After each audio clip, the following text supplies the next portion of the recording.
काफिर और मुजरिम शख्स दुनिया से जाता है, आप सल्लल्लाहु अलैहि वसल्लम ने फरमाया स्याह चेहरों वाले फरिश्ते बालों से बना हुआ एक कंबल लेकर आसमान से नाजिल होते हैं और हद नजर फासले तक उसके सामने बैठ जाते हैं। फिर मलकुल मौत का फरिश्ता आता है, हत्ता कि उसके सर के पास बैठ जाता है और कहता है खबीस रूह अल्लाह की नाराजगी की तरफ चल। वो रूह उसके जिस्म में फैल जाती है तो वो मलकुल मौत इस तरह उसे खींचता है जैसे लोहे की सलाख को गीले ऊन में से खींचा जाता है करके। गर्म सलाख जो है वो ऊनी कपड़े के अंदर गीले के अंदर डाल के यूं खींची जाए ना तो उस तरह उसके पूरे जिस्म से उसकी रूह निकाली जाती है। फिर मलकुल मौत से बाकी फरिश्ते उसकी रूह को लेकर पलक झपकने के बराबर भी वहां नहीं रहने देते, हत्ता कि वो उसे बालों से बने हुए कंबल में लपेट लेते हैं और उससे जमीन के मुर्दार से निकलने वाली इंतहाई बुरी बदबू निकलती है। वो उसे लेकर ऊपर चढ़ते हैं तो वो फरिश्तों की जिस जमात के पास से गुजरते हैं तो फरिश्तों की जमातें कहती हैं कैसी खबीस रूह है।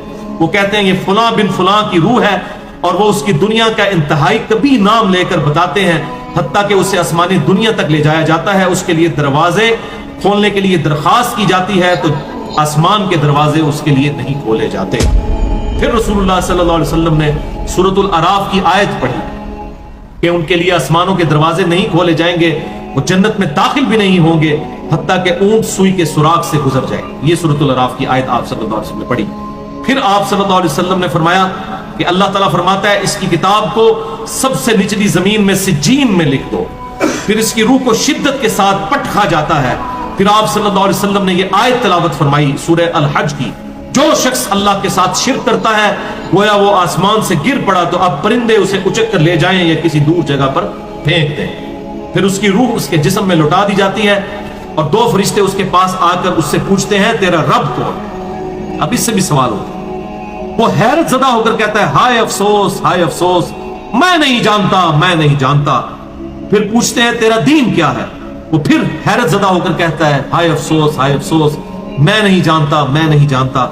फिर उससे पूछते हैं कि जो शख्स तुम में मबूस किए गए वो कौन थे, तो कहता है हाय अफसोस मैं नहीं जानता मैं नहीं जानता।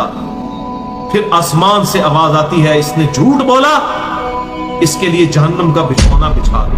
और बुखारी में अल्फाज है 1374। इसके जवाब में फरिश्ते फिर उससे चौथा सवाल क्या करते हैं, ला दरईता वला तलईता, और तूने खुद पढ़कर समझने की कोशिश क्यों नहीं की, या जो लोग समझे हुए लोग थे किताब और सुन्नत के मनहज पर चलने वाले लोग थे उनके साथ तू क्यों नहीं चला। अल्लाह ताला फरमाता है इसके लिए जहन्नमी बिछौना बिछा दो, जहन्नुम की तरफ एक दरवाजा खोल दो, वहां से गर्मी और गर्म हवा उसकी कब्र में आती रहेगी। उसकी कब्र को इस कदर तंग कर दिया जाएगा कि इसकी पसलियां एक दूसरे के अंदर दाखिल हो जाएंगी और एक कबीह चेहरे वाला शख्स कबीह लिबास में इंतहाई बदबूदार हालत में उसके पास आएगा और उसे कहेगा तुम्हें ऐसी चीजों की बिशारत हो जो तुम्हें गमजदा कर दें, ये तेरा वो दिन है जिसका तुझसे वादा था। वो पूछेगा तू कौन है, तेरे चेहरे से तो खैर की तवक्को नजर नहीं आती।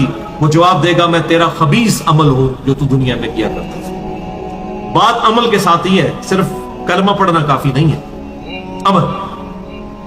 फिर वो कहता है मेरे रब क़यामत कायम ना करना है, मेरे रब क़यामत कायम ना करना।